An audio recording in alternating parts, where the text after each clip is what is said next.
Bonsoir à tous et bienvenue à TVS, la télévision Shekina, à travers le territoire national. Il est 19h30. L'actualité en début de ce journal, nous allons d'abord du côté de Port-Gentil, où après une longue semaine de travaux, des cafés littéraires initiés par les responsables du lycée Alvaro de Port-Gentil se sont achevés sur une note de satisfaction, comme en témoigne ce reportage de nos confrères des Médias Plus. Au terme de ce café littéraire, Elie Elisabeth, enseignant de littérature au lycée Raponda Walker de Port-Gentil au Gabon, titulaire d'un DEA de littérature de l'université Blaise Pascal de Clermont-Ferrand, auteur de plusieurs œuvres de fiction, est revenu sur les différents thèmes qui étaient au programme. Nous avons abordé principalement les thèmes en relation déjà avec l'aspect pédagogique, surtout les enfants de terminale, à savoir la fiction, la réalité, l'ancrage culturel et l'universalité des œuvres dans la littérature gabonaise. Il s'agit de répéter, parce que la pédagogie c'est répéter, aux élèves toujours l'importance de ce thème-là par rapport aux examens. Donc nous avons abordé cette thématique à travers des ouvrages de deux auteurs que sont Maïf Nzaou, qui a écrit 2 romans, et les textes d'Elie Elisabeth. Donc c'est à travers ces œuvres que nous avons pu démontrer aux élèves comment se donne à lire la fiction, la réalité, l'ancrage culturel et l'universalité dans la littérature gabonaise. Un café littéraire qui a été rehaussé par la présence de certains invités de marque. On ne peut que saluer en fait ce type d'événement, dans la mesure où nous avons reçu des enseignants de l'université Omar Bongo, à savoir l'écrivain chroniqueur Rodrigue Menon. Nous avons reçu des collègues de la place et d'autres établissements qui ont apporté en fait leur pierre vraiment à l'édifice, dans l'optique en fait de faire comprendre à ces élèves l'importance du café littéraire, l'importance de parler de littérature gabonaise. Donc nous ne pouvons que nous réjouir. Et le bilan, à notre sens, peut être quelque positif, évidemment par rapport au débat, par rapport même aux questions des enfants. Le rendez-vous a été fixé pour l'an prochain. Le café littéraire organisé à Port-Gentil pendant une semaine par les responsables du lycée Raponda Walker s'est donc achevé sur une note de satisfaction, nous le disons tout à l'heure, et au terme de ces une semaine d'échange avec les élèves des classes de terminale, les œuvres étudiées pendant cette semaine de café littéraire ont été présentées à l'Assemblée. Nous retrouvons encore nos confrères des Médias Plus Port-Gentil. Les 4 œuvres Elie Elisabeth, Les Hommes de Palmier, Chronique tropicale suivie de Moi Cafard, Murukari, de l'enseignant de littérature au lycée Raponda Walker, Ernest Ndiengi, et Requiem pour une âme hantée, Avant l'aube de Maïf Nzaou, était au menu du café littéraire qui a été organisé ce jour au Centre de documentation et d'information CDI Frère Gauthier par le département de français du dit établissement. Une première communication qui a été faite par cet enseignant à l'université Omar Bongo UOB, département de lettres modernes. Et quand on le lit doucement, on s'aperçoit que on peut le présenter comme un chroniqueur des événements oubliés ou un chroniqueur des mémoires oubliées. Il a la particularité de prendre dans des faits réels le côté souvent tapis dans l'ombre qui est pourtant tout aussi intéressant. Le film est tiré d'un livre de l'auteur qui devient réalisateur et on nous présente le film mais dans le format d'un scénario de film. Et là vous avez un procédé intéressant quand on aime en analyse littéraire, c'est la mise en abîme, c'est-à-dire une histoire dans une autre. Au cours de cette deuxième communication, cet enseignant s'est concentré sur 3 points, le résumé de l'œuvre, l'ancrage anthropologique et l'ouverture au monde. Encore appelé Moukani, et ses parents Tatling, et Bamboum Divine. Ils quittent leur village pour se rendre à Ndengé. Là-bas, c'est une rencontre médicale qui concerne les villages environnants. Cette caravane médicale censée soulager les villageois des pathologies dont ils souffrent se transforme en un véritable massacre. Le jeune Igabori doit rentrer à Numbu seul, sans ses parents qui sont portés et disparus comme beaucoup d'autres personnes. Une série de communications qui s'est bouclée avec cette dernière intervention. Élie Elisabeth, vous ne pouvez pas le voir dans la société. Élie Elisabeth, le seul endroit où vous pouvez le voir, c'est dans les bibliothèques. C'est dans les librairies. J'ai envie de dire, c'est dans les grandes maisons des lycées. Donc si vous cherchez d'un point de vue social, vous n'allez jamais le retrouver. À la boucle, l'écrivain Maïft Nzaou a présenté ses deux romans Requiem pour une âme hantée et Avant l'aube aux apprenants du lycée évangélique, du collège Delta et de Raponda Walker de la commune de Port-Gentil. De l'enseignement secondaire à l'enseignement supérieur et dans les instituts de formation de la capitale gabonaise se déroulent depuis quelques jours des examens de synthèse qui interviennent au terme de 2 semestres de cours. C'est le cas ce matin à l'Institut des hautes études de management IHEM. Ephraim Biogedzo. Ce sont un peu plus de 1000 étudiants issus de diverses filières au sein de l'Institut des hautes études de management qui planchent depuis quelques heures aux épreuves écrites liées aux examens de synthèse, lesquels interviennent au terme de 2 semestres de cours académiques. Sont notamment concernés les étudiants des classes diplômantes et intermédiaires, le tout sous la surveillance des membres de l'administration. Ces examens de synthèse arrivent au bon moment car ils permettent non seulement aux enseignants de rectifier le tir dans le cadre des enseignements pédagogiques dispensés, le tout en touchant du doigt des travaux réalisés par chacun des étudiants. Au fil des jours, l'Institut des hautes études de management pense à l'amélioration du cadre d'apprentissage de ses étudiants, des commodités qui s'ajoutent aux cadres déjà existants, lesquels exigent une meilleure qualité des enseignements.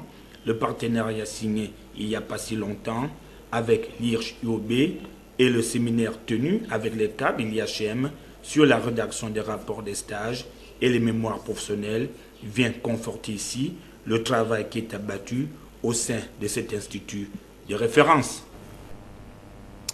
Les morts ne sont pas morts, nous enseigne Birago Diop, et c'est dans cette optique que la paroisse Saint-Joseph d'Emindik, nous sommes au nord du Gabon, a servi de cadre à la messe à la mémoire d'André Mbaobam et de Pierre Claver Nzengebom. Reportage.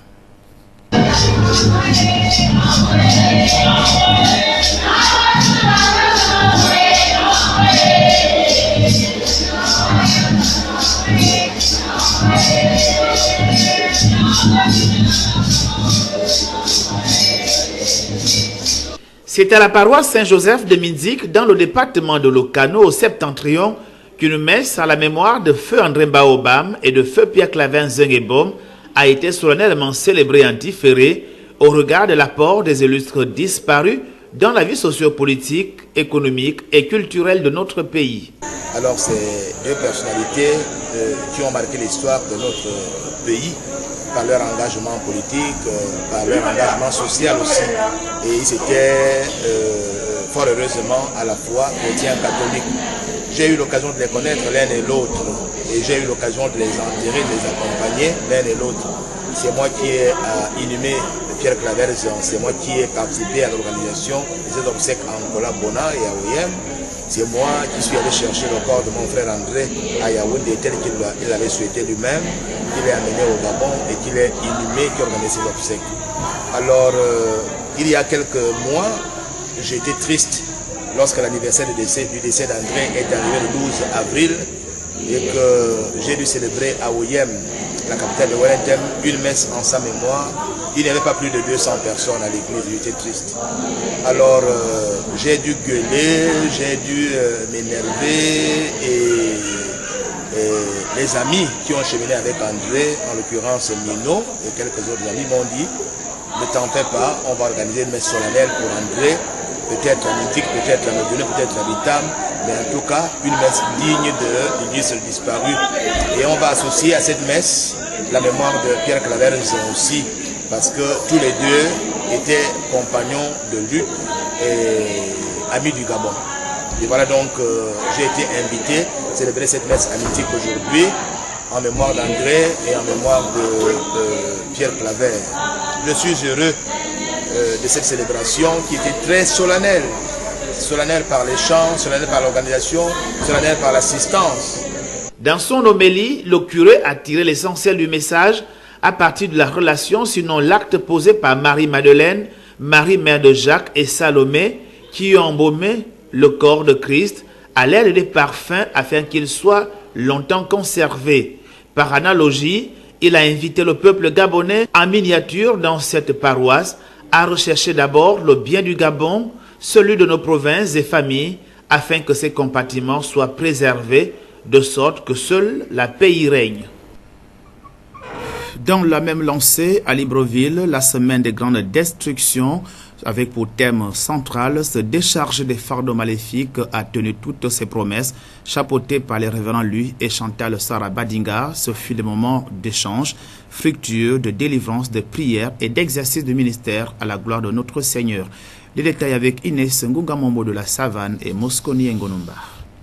Amener les hommes et femmes à prendre conscience des charges maléfiques dont ils sont dépositaires, soit de manière inconsciente ou consciente, et s'en défaire, tel est le but visé par le programme initié par les révérends Lui et Chantal Sarah Badinga du Centre mondial Shekinah, avec la semaine des grandes destructions, ayant pour thème se décharger des fardeaux maléfiques. Le fardeau maléfique a pour rôle d'empêcher sa victime, soit de ne jamais atteindre son but, soit de l'atteindre en retard. Alors que Dieu veut que l'homme prospère à tous égards et soit en bonne santé, comme prospère l'état de son âme, selon 3 Jean, chapitre 1, verset 2. Il est important de réfléchir. Lorsqu'il y a une situation prévue à l'intérieur de ta vie, ne pense pas les bras. Ne sois pas défaitiste. N'accepte pas pour accepter. Même si les hommes tentent de te convaincre que c'est ce qui est le mieux pour toi, dis je refuse.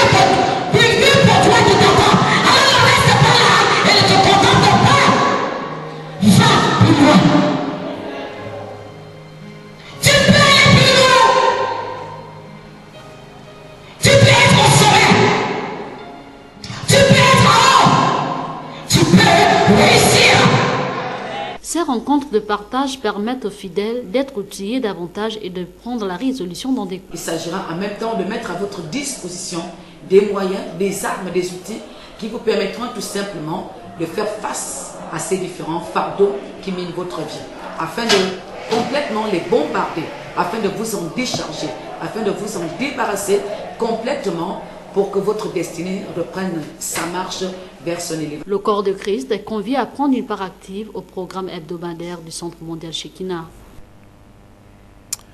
La semaine des grandes destructions au Centre mondial Shekinah, avec pour thème central, nous le disons tout à l'heure, se décharger des fardeaux maléfiques. Sieur Modibo Traoré, un des bienheureux de cette semaine, vient témoigner ici la grâce que le Seigneur lui a accordée au cours de cette semaine des grandes destructions. Il est au micro d'Inès Ngongamombo de la Savane et devant la caméra de Mosconi Ngonumba. On m'a posé la question il dit qu'est-ce que tu veux que le Seigneur fasse pour toi ce matin? J'ai dit papa, dans la vie, j'ai tout ce que j'ai besoin, sauf que je ne suis pas encore marié. C'est comme ça qu'il m'a dit, il a posé la main sur notre affaire, il a tendu l'autre main au ciel. Il a dit Seigneur, qu'est-ce que tu veux que je dise à ton fils Camré ici présent? 3 secondes après, il me dit, Jésus me dit, bientôt tu vas te marier. Ce n'est pas dans 1 an, ce n'est pas dans 6 mois, mais c'est dans bientôt là. Et moi-même, quand il me dit ça, à l'intérieur de moi, ça chauffait d'une manière parce que je n'avais pas l'idée que je vais me marier dans peut-être moins de 5 mois. Je suis arrivé à la maison, j'ai dit à ma femme, à l'époque je ne peux pas dire à ma femme, j'ai dit, moi je viens de rencontrer le révérend Badinga. Et quand j'ai rencontré l'homme, voilà ce qu'il m'a dit. C'est comme ça, ma femme m'a dit, et c'est possible. C'est là où, le lendemain, elle dit, je suis revenu ici. Et même pas longtemps, on a reçu Maman Ouattara ici. Elle avait parlé, prononcé tellement de choses. Et j'ai vu Maman Ouattara qui était musulmane. Tout ce qu'elle a dit ici, c'était intact. C'était intact. Donc, quand je commence à prier ici, même pas un mois, on me dit de venir faire les fiançailles. Parce que je disais toujours, j'ai demandé à Dieu, moi je veux avoir une femme dans ma vie, mais une femme qui croit en Dieu. Pas celle qui va au bar ou bien dans l'islam. Et c'est comme ça qu'on m'a appelé de venir faire les fiançailles. Quand je parle, tout ce que papa m'avait déjà rassuré, que le jour là on va te dire de venir épouser la fille là, on va te donner la liste. Tu vas peut-être avoir peur, mais sache que les moyens vont sortir de gauche à droite. Ça va se faire sans problème. Et c'est là où je marchais avec assurance.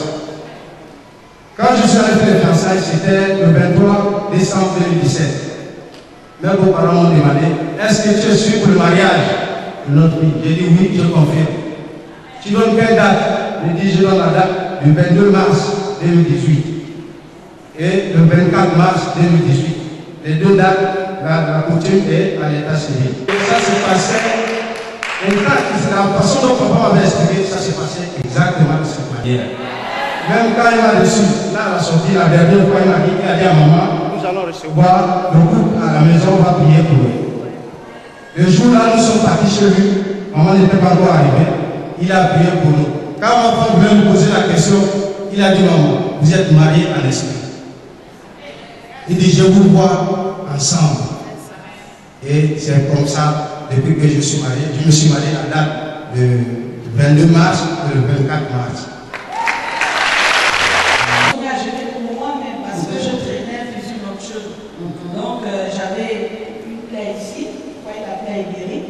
J'avais une plaie et je venais toujours et j'ai été guérie de ce fusil nocturne qui marchait quand papa avait prié.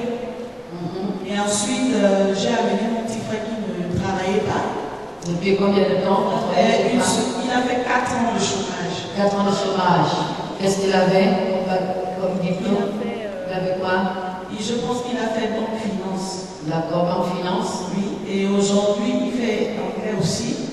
Et aujourd'hui, nous sommes venus le mardi, je lui ai dit qu'il faut prier en esprit, en vérité, il faudrait que tu sois sincère. La mort, ce n'est pas seulement la mort physique, ça peut être aussi la mort sur tes diplômes. C'était les bienheureux de la semaine des grandes destructions au Centre mondial Sheikina qui ont témoigné de la gloire du Seigneur dans leur vie. C'était au micro d'Inès Ngungamombo de la Sava. Nous ouvrons à présent la page étrangère de cette édition d'information qui nous conduira essentiellement au Moyen-Orient, commençant par l'Irak où un incendie a ravagé le dépôt où étaient stockés les bulletins de vote des législatives du 12 mai dernier dans la circonscription est de Bagdad, la plus grande du pays, au moment où le pays tout entier s'apprêtait à recompter les voix. C'est un reportage de nos confrères de France 24. Un gigantesque nuage noir s'échappe dans le ciel de Bagdad. Dans cet incendie, des bulletins de vote partent en fumée. Ces bulletins étaient stockés ici, dans ce dépôt de la capitale, avec des machines de vote électroniques, depuis les législatives du 12 mai. La grande majorité des urnes se trouvaient dans une autre pièce. Elles n'ont pas été touchées par les flammes, assurent les autorités. Selon elles, l'incendie ne mettrait pas en danger le nouveau décompte des voix. L'entrepôt qui a brûlé contenait du matériel et des documents ainsi que des urnes de la commission électorale. La majorité des urnes se trouvaient dans les 3 autres entrepôts qui n'ont pas été brûlés.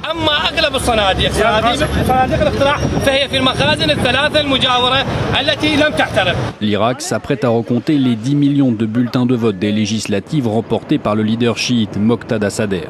Face à des accusations de fraude, le Parlement a voté mercredi pour un nouveau décompte manuel. Le président du Parlement, Salim Al-Jabouri, a de son côté appelé à de nouvelles élections. Nous découvrons à présent les ambitions nucléaires du guide coréen Kim Jong-un à travers cet élément de nos confrères de France 24. Pour comprendre les ambitions nucléaires de Pyongyang, il faut remonter dans l'histoire du pays.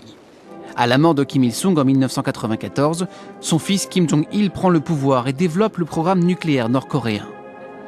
Cette année-là, Washington et Pyongyang signent un accord bilatéral. L'objectif, démanteler le programme militaire en échange de la construction de réacteurs civils. Mais en 2003, l'accord s'effondre. La Corée du Nord refuse de renégocier avec l'Amérique de George W. Bush. Après l'arrivée au pouvoir de Kim Jong-un en 2011, les tests reprennent de plus belle. En 2016, Pyongyang annonce la mise en marche de sa première bombe à hydrogène. En parallèle, les capacités du système de missiles balistiques du régime augmentent. Et Pyongyang menace de tirer une salve de missiles sur l'île de Guam, un territoire américain dans le Pacifique. Selon plusieurs spécialistes, l'Alaska serait à portée de tir de la Corée du Nord. Septembre 2017 marque un tournant. Pyongyang procède à l'essai nucléaire le plus puissant de son histoire, une bombe 16 fois plus forte qu'Hiroshima. Mais en avril dernier, coup de théâtre, Kim Jong-un annonce la suspension de tous les essais nucléaires et tests de missiles. Si Donald Trump salue le geste, les relations entre les deux pays restent fragiles. Afin de prouver sa bonne foi, la Corée du Nord avait invité en mai dernier des journalistes internationaux à assister au démantèlement de son unique arsenal de tests nucléaires. Du sport à présent, et après sa victoire face à l'Albanais, l'international gabonais, le boxeur Taylor Mabika, désormais champion de la WC francophone, a animé une conférence de presse afin d'apporter des précisions sur certaines informations concernant sa carrière. Ulrich Simayi, reportage. Après son brillant combat le week-end écoulé face à l'Albanais Nouri Severi, Taylor Mabika a tenu en haleine la presse nationale et internationale pour aborder plusieurs sujets concernant son récent combat et sa carrière qui, aux critiques de l'homme de la rue, elle se limite qu'au Gabon. Le boxeur gabonais a donné certaines explications sur ce qui a fait la différence face à l'Albanais afin qu'il remporte ce combat qui est allé jusqu'au 12e round. Le combat de vendredi... C'était un combat difficile. Difficile pourquoi? Parce que le gars, l'AVC en femme ne reculait pas. Et la stratégie de l'AVC consistait à me mettre tellement de pression à ce que je finis par m'arrêter et à ce qui est vraiment échange de coups. Et moi, j'ai refusé de rentrer dans cette démarche-là. J'ai préféré, moi, toucher et me déplacer, être un peu plus mobile et refuser une confrontation directe. Comme vous le savez, pour ceux qui sont allés sur Redbox, il y a les records il y a tous les records là-dessus et il a pas mal de KO. Il n'a pas manqué de porter certaines accusations sur l'ancien bureau de la FEGABOX. Il a en même temps notifié qu'il ne cessera d'apporter son soutien aux jeunes boxeurs gabonais. Il y a eu beaucoup de désordres faits par l'ancien président, l'ancienne équipe fédérale. Il y a eu beaucoup de gâchis, il y a eu beaucoup de sabotage parce qu'il y a eu beaucoup de choses que j'ai dénoncées. Tout simplement parce que mes frais de préparation, il y a eu des malversations financières que moi j'ai pu dénoncer. J'ai dit non, si vous voulez taper dans la caisse, c'est pas avec mon nom. N'utilisez pas mon nom pour pouvoir taper, prendre l'argent des pauvres contribuables. Et ça ne plaît pas. Ça ne plaît pas. Et au moment donné, il faut dénoncer cela. Alors, à partir de là, il a décidé, l'ancienne équipe a décidé de me faire. Même dans Zoé, c'est moi qui découvre, en fait, qui me permet de faire les levées des rideaux ici. Et ça tombe bien, il a fait bonne prestation. Là, il y a le gros Bioka qui décide de l'accompagner. Et moi, j'ai tout demandé à ce qui est ça. Même pendant en 2015, le championnat du monde 2015, j'ai pas compris qui n'est pas des Gabonais au lever des rideaux. Moi, j'ai pas compris. Ils ont pris deux filles qui venaient du CEPSO, des États-Unis, du Ghana. J'ai demandé, mais où sont les Gabonais? Le prochain combat de Taylor Mabika est prévu dans 6 mois et le club Yoga donnera plus d'informations sur ce combat à venir. Avant de passer à votre rubrique Expression libre, voici à présent un communiqué du ministère de l'Intérieur que je vous donne l'économie. afin de coller à l'imminence du démarrage de la révision de la liste électorale. Le ministre de l'Intérieur, ministre d'État, Noël Lambert-Mata, animera ce mercredi 13 juin 2018 une conférence de presse au Delta Postal, lieu actuel du ministère de l'Intérieur, et ce sera à 14 heures précises. À cet effet, la présence des médias invités est vivement souhaitée. Voici à présent votre rubrique Expression libre. La question du jour vous a été posée par Mosconi Ngonomba, à savoir quel est le féminin de citadin.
Un citadin, une citadine. Et pour revenir sur ce communiqué du ministère de l'Intérieur, afin de coller à l'imminence du démarrage de la révision de la liste électorale, le ministre d'État, ministre de l'Intérieur, Noël Lambert-Mata, animera ce mercredi 13 juin 2018 une conférence de presse au Delta Postal à 14 heures précises.